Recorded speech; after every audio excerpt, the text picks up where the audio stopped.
Au restaurant éphémère, Enzo raconte à Vic, Billy et Tom le chantage dont il est victime. Milan exige d'obtenir un poste de commis dans sa brigade, sinon il dénonce Vic à la gendarmerie. Si Tom et Vic avouent être prêts à en arriver là, Enzo refuse catégoriquement. Tom, qui ne veut pas être mêlé à ça, préfère rendre son tablier et libérer sa place. Enzo se rend donc dans le bureau de la direction afin de demander au chef de Lobel, désormais directeur de l'Institut, d'embaucher Milan comme commis suite au départ de Tom, prétextant que ce dernier souhaitait se concentrer sur le concours du master.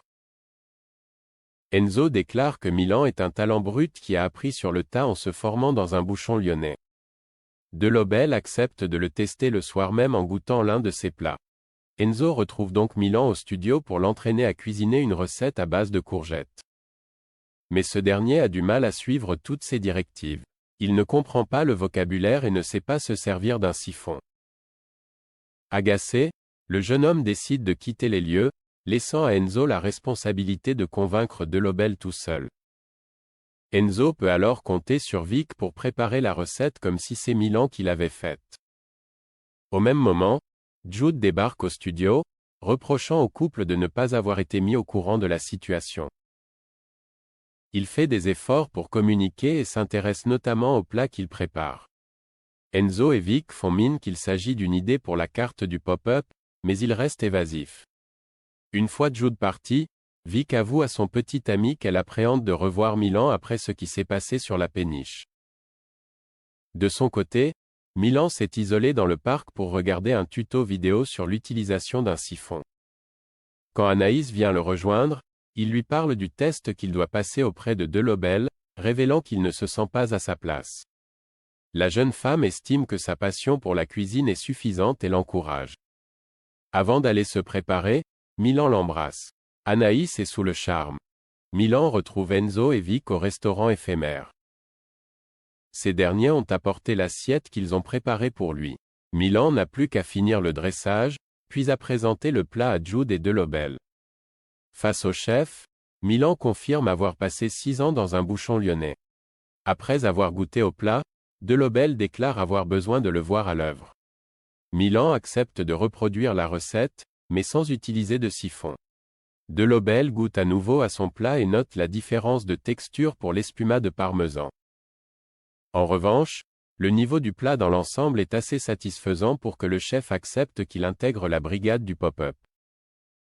Milan est ravi. Si Enzo est rassuré, Vic est toujours aussi nerveuse à l'idée d'être à la merci de Milan. Dans le parc, Jude retrouve Matteo qui est en train de réviser avant sa journée de stage. Il filtre un appel du nouveau gérant de chez Léonine, qui va bientôt rouvrir. Matteo envisage toujours de récupérer son restaurant. Jude est confiant quant à ses capacités à décrocher son diplôme. Alors que son petit ami se rend à l'amphithéâtre pour son stage, Jude se rend compte qu'il a oublié son sac. À l'intérieur, il découvre plusieurs dossiers d'inscription pour des écoles situées aux 4 coins de la France. Avant son service au pop-up, Jude passe par l'amphithéâtre, confiant sa découverte à Solal et Lionel.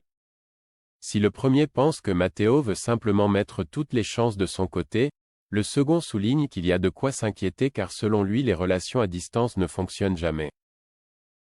À la fin de la journée, Lionel rappelle aux stagiaires que le concours d'entrée de l'Institut a lieu dans 2 semaines.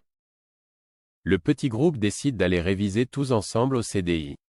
Au cours de la discussion, chacun évoque son crush parmi les célébrités. Quand vient le tour de Matteo, celui-ci répond Zendaya par réflexe, avant d'avouer qu'il s'agit de Tom Holland. Il est agréablement surpris de constater que personne ne le juge et en fait part à Jude. Un peu plus tard, Jude retrouve Matteo dans le parc. Il aborde le sujet de ses dossiers d'inscription dans d'autres écoles. Matteo explique qu'il veut mettre toutes ses chances de son côté, mais qu'il a bel et bien l'intention de réussir le concours de l'Institut. Jude est soulagé. Matteo lui annonce alors qu'il souhaite faire son coming out auprès de ses potes. Il leur a donné rendez-vous jeudi prochain dans un bar et aimerait que Jude l'accompagne. Ce dernier accepte sans hésiter. En bas d'escalier, Carla et Bérénice attendent Pénélope avec l'intention de récupérer le cahier de Carla, à l'intérieur duquel se trouve leur liste des couples de l'Institut ayant le plus de chances de se séparer. Quand Pénélope accepte de rendre le fameux cahier, Carla le saisit un peu trop brusquement et fait tomber la liste par terre. Pénélope la ramasse. En voyant tous les noms de couples inscrits dessus, elle devine qu'il s'agit d'un classement. Carla et Bérénice prétendent qu'il s'agit d'une liste de leurs couples préférés. Pénélope est flattée de remarquer que celui qu'elle forme avec Antoine est en numéro 1. Plus tard, dans le parc, Jasmine et Jim viennent se plaindre auprès de Carla et Bérénice car ils ont entendu dire qu'ils étaient tout en bas de leur classement. Les filles leur avouent alors qu'il s'agit d'une liste des couples qui ont le plus de chances de se séparer. De fait, selon elles, Jasmine et Jim sont le couple le plus solide. Ces derniers sont ravis.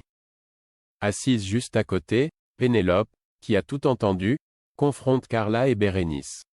Celles-ci lui disent de ne pas le prendre personnellement. Mais le mal est fait, à la fin de la journée, Carla et Bérénice reçoivent les plannings de la semaine, envoyés par Myriel. Elles découvrent qu'elles n'ont aucune journée en cuisine. Elles sont soit à la plonge, soit au potager, soit à la gestion des stocks.